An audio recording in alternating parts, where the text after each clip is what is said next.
Mjomba, nikwambia umeona hivi wewe mjomba wa mzima kweli? Muda wote unabishana na msichana wa watu, anakuja kwa lengo lako hapa, anaanza kuletea maneno mengi, unashindwa hata kumpeleka chumbani. Nilimwambia mjomba huyu atanibemenda. Pelekeni chumbani kwanza mjomba, wewe mzima kweli? Atanibemenda mjomba, nilimwambia mimi.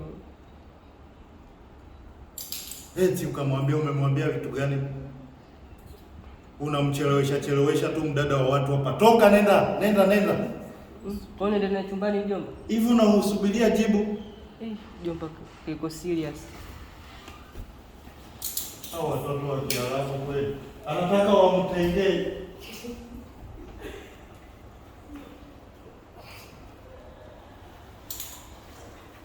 Tena nahitaji nisikilize show huko.